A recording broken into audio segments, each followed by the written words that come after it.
Hi, sturdy women. Welcome back. I hope you're having a good week. I hope you're feeling good in your body. Today, I want to talking about lipedema.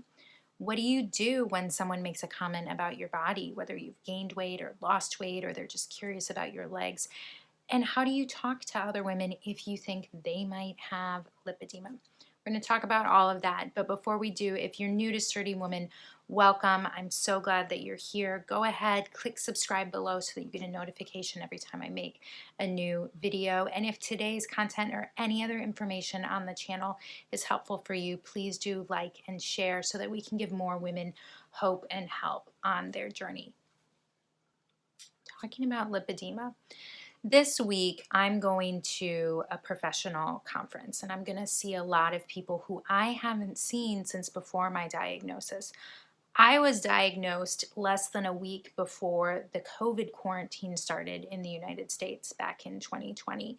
So I went into quarantine as a 300 plus pound woman and kind of just emerged a couple years later as a totally transformed person. And I have had people literally not recognize me. I've had to be like, hi, I'm Rebekah.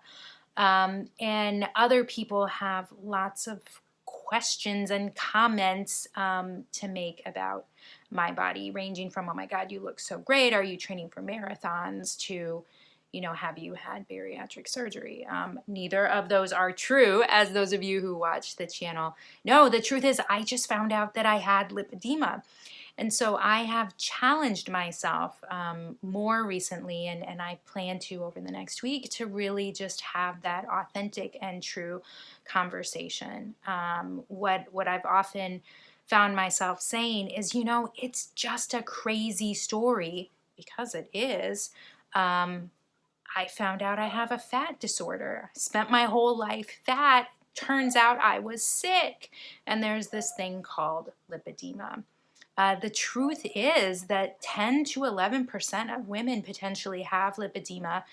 As we know, most of them don't know.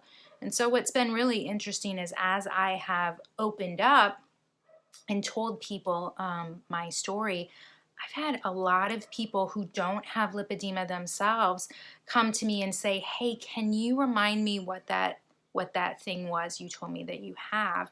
Can I get more information? My friend thinks she has it, or I think my cousin has it. Do you have information that I can share with her? Can you talk to this person in my life who has questions?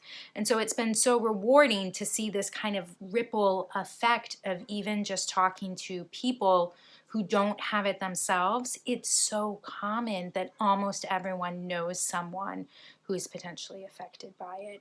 And so I just want to share that I think the more we are brave and talk about it and talk about our situation, we're really providing a service to other women so that hopefully they can find out sooner than we did and start making those conservative interventions.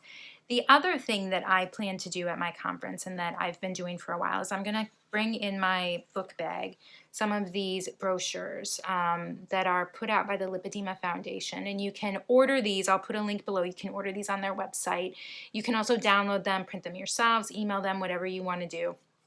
It's got this nice cover that says, what is lipedema? It's not normal fat. And then on the inside, they have pictures and more information about common symptoms. People can go to the website if they want more resources, more information. And so I love to have these in my bag. Every time I leave, I've got a couple of these in my book bag to give to people. If I'm having one of those conversations and they say, hey, like, do you have more information on this? Or they just seem really curious, like I have something I can give them on the spot. It's also something I like to kind of release into the universe. I will sometimes leave these in a public restroom, like a women's restroom, or a fitting room in a store, places where I know women will be and will maybe have that private moment where they can decide, is this something I identify with and I want to pick up and read? Other places I've left them are on public transportation, like on a bus or in the seat pocket on an airplane, where someone might see it and identify with it and say, hey, let me open this up. And I like to think of that as trusting the universe to find the people who need it. And how great would it have been if 10, 20, 30 years ago you had found something like that and gotten that one magic word that kind of unlocked everything. So wish me luck at my conference this week as I have all of my conversations and navigate the world in my new body with this new story. I'll tell you about it next time, I guess. Let me know below in the comments. What do you like to do? How do you respond? Do you share your story with people? I'd love to hear about it. For more information, for more about me and my story, you can head over to sturdywoman.com. You can also shoot me an email there. I'd love to hear from you. I'll see you next time.